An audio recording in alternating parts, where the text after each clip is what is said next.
For today's class, you will be needing your IEW book, and if you have your resource book, you may also have that in front of you. We are actually starting a new unit, which is very exciting. This is the unit of critiques. So far, you guys have been writing stories, you've been writing essays, so you already have the structure, right, of essay writing and story writing. So keep in mind that in story writing, we write about the characters, the conflict and the plot, the climax, the resolution, and then of course you have your conclusion. So we will be using the same structure for this type of writing, which is critique writing. And what is critique writing? Well, if you think about the word critique, it's when you're critiquing something, right? You are giving your what? Are you giving facts or are you giving opinion?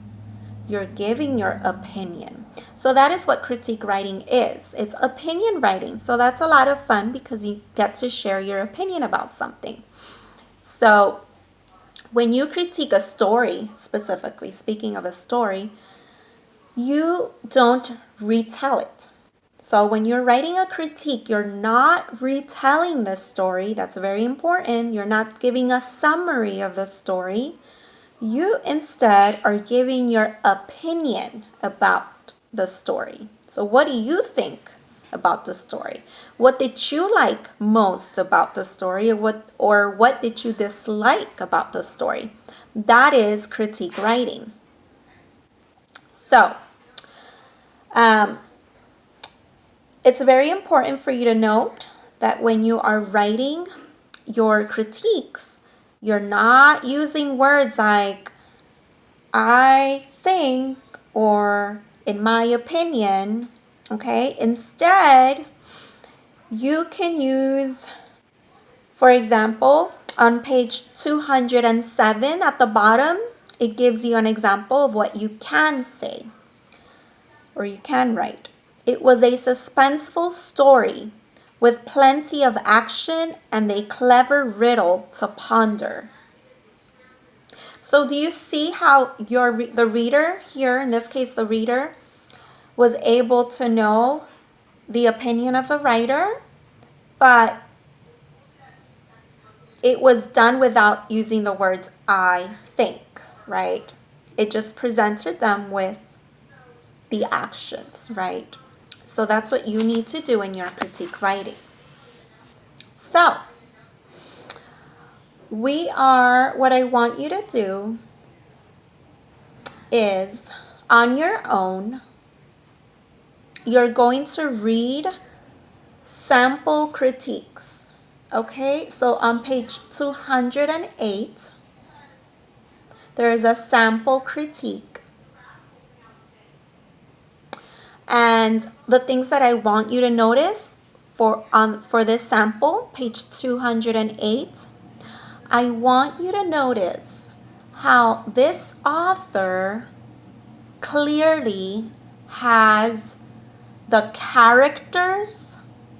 You find the characters in one paragraph, conflict, and climax in each of their paragraphs. So you can clearly see that one paragraph is about the characters, another one is about the conflict, and another one is about the climax. So take your time after this video if you want, or if you want, you can pause it. You can pause the video and take time and read this critique. And then after you pause it, you can continue the video. That's what I recommend you doing. I also am asking that you read the critique on page 209. Okay? So if you notice on page 209, the author of this critique is using words such as characters, conflict, and climax. Clearly, each paragraph has a topic sentence. For the second, on page 209, okay? Paragraph 2, you have characters as your topic sentence, and that is the topic of the paragraph. Then you have conflict, and then you have climax. Now, I want you to keep in mind that sometimes some stories may have more than one conflict, and those are often minor, smaller conflicts that lead up to the bigger conflict. So focus on the bigger conflict. Okay. So what is your assignment? Well, your assignment will be to read on page 211. The title of the story is A Successful Expedition on page 211. Now, you're going to read this, and I want you to be active readers when you're reading this, so make sure you have a pencil in your hand and you're underlining things in this story that stand out to you. What is something that you find interesting or something that you kind of dislike? You can annotate. You can write it on the side, on the margins. You can write notes. You can underline. Okay? So I want you to be active readers like we do in class. So read that on page 211. If you want to stop the video now, you can. So you can read the story on page 211 while you're annotating, underlining things that you find interesting, things that are not very interesting, things that you like, things that you dislike. Okay? Great. So now that you're done reading the story on page 211, you're ready to write your outline. Now again, we are going to be using our keyword outline. You're not writing sentences. You're just writing keywords because again, this is your outline. So,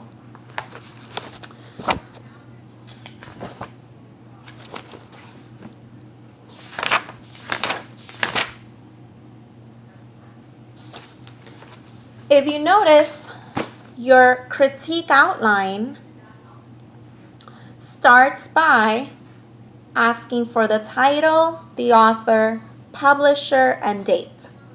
Well, I go back to the story to see, okay, so the author is L. Verstegen. Why? Because I'm not writing out the whole name. I'm just writing the initial, the first name, and the last name. That's the author. Then I write comma, IEW, because that's the publisher. The publisher is IEW, and then I write comma, 2014, because that's the year that this was published in. Now, I know that because I looked at the back of the book. Okay, so I'm giving you that already, so you don't have to look for it. So you should have in the first number 1, next to number 1, under the introduction, you should have L. Verstegen, that's the author, comma, IEW, that's the publisher, comma, 2014. Now,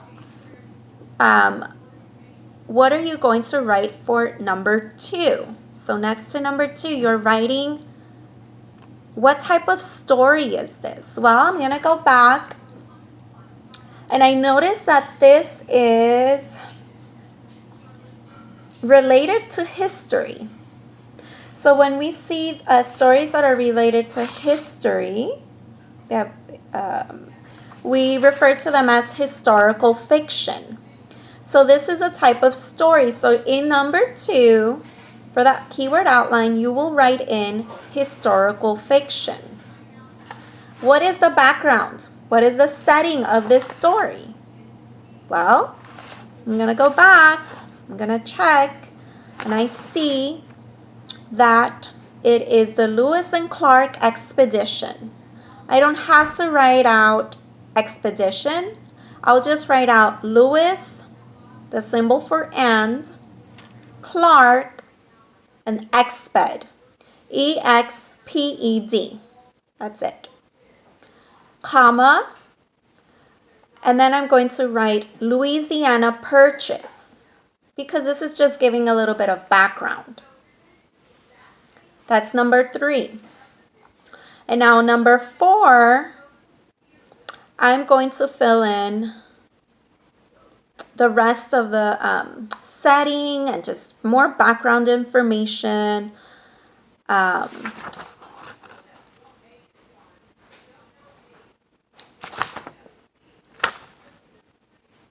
Background information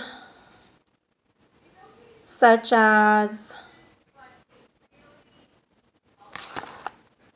2,000 miles, mountains. Okay, so now we're up to our second paragraph. Now again, this keyword outline is on page 213, so make sure that's where you are. Now it's asking for things like topic sentence and describing each character. Who are the main characters? Well, I'm going to fill in Louis, right, for Lewis and Clark. So I'm just going to write in L-E-W, the symbol for and Clark. And then I'm going to go ahead and describe the characters. The way I described these characters, I use the word tenacious. You can use whatever words you want, and that's why I'm asking that you have your resource book in front of you so you can have your quality adjectives and other resources that you may need for your keyword outline. So you can go ahead and fill in who the main characters are for number 2, number 3, and number 4. Now we are up to paragraph 3. Now paragraph 3 will be about the conflict. So the conflict of the story is, you fill that in. Again, you have to go back to the story, right? To get the, pull your information from the story. And you fill in the outline for number 1, number 2, number 3, and number 4. You have to ask yourself questions such as, what do the characters do, say, think, and feel before the climax? So for number 1, next to number 1 in this third paragraph, which is the conflict of the story, I wrote down, need horses, comma, cross, comma, mountains. And I will keep filling in the outline for 2, 3, 4. Again, very simple. You go back to the story to fill in the information for the conflict. It's very straightforward. Now I'm up to paragraph number 4, which is the climax. The climax occurs when... So what led to the conflict being solved? What helped the conflict, right, being solved? So now I'm filling in the outline for number 4, for the 4th paragraph. And so next to number 1, I filled in Sacagawea, comma, arrives. Right? So you can fill that in, but again, you have to go back to the story to find that information that you need to fill this in, this section. Now we've made it to the 5th paragraph, where it says expedition, a blank story that blank. Here, this is your chance, right, to show your opinion. So what do you think of the story as a whole, right? Things you liked or disliked and why.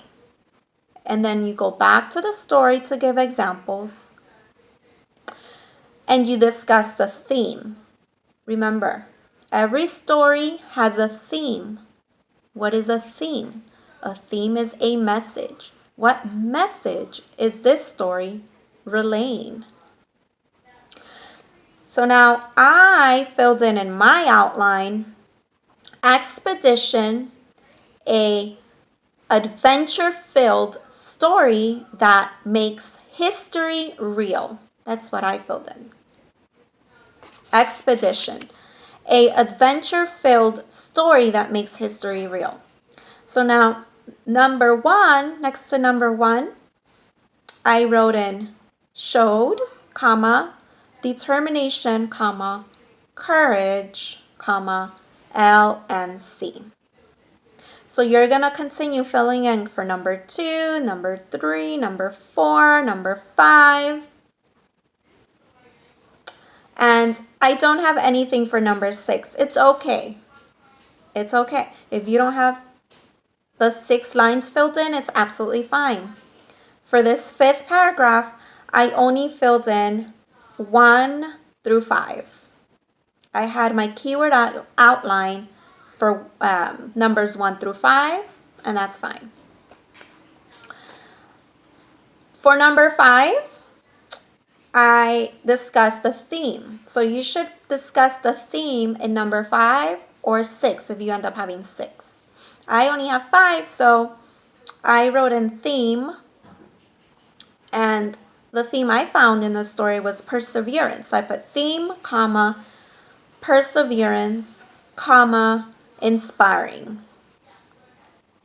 And then at the end, I just have to make a very general statement of the story. And so that's your final clincher, right? So I don't say anything specific, no specific details or anything, just general. And so I wrote L and C expedition, comma,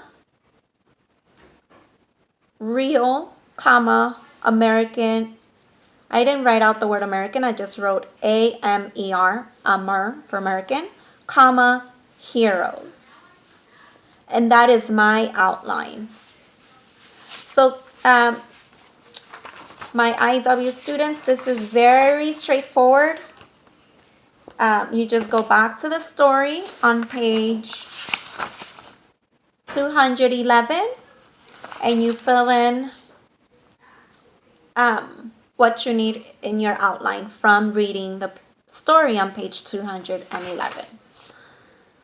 So for your checklist, so you're gonna go back and you are going to go back and check your checklist. Very important. Go to page 214 and make sure you review your checklist carefully. So make sure that you have a title that reflects the words from your final clincher. Make sure that you have an introduction in your critique that includes the title, author, publisher, and setting. Again, this is from the outline. This checklist is from the outline. Okay? Make sure you have your characters described. Your checklist also requires that you mention conflict. You identify the conflict. What is a conflict? Talk a little bit about the plot, the story. Talk about the climax and the resolution, right? What led to that, to the conflict and it being resolved. And your conclusion. Your conclusion will mention your opinion. That's what the conclusion will do. It will mention your opinion. You're going to mention at least 3 things in your conclusion paragraph. You are going to mention 3 things that you like And you're going to discuss the theme. You're going to mention the theme of a story. And don't forget to use the examples from the story when you're discussing the things you liked and when you're discussing theme. Make sure you underline. If you're writing it by hand or if you're typing it, make sure you highlight or you put in bold the following words: characters, conflict, climax, and theme. Again, this is all found in your checklist. I'm just reading it, so reviewing it with you. But this is all in your checklist in your book on page 214.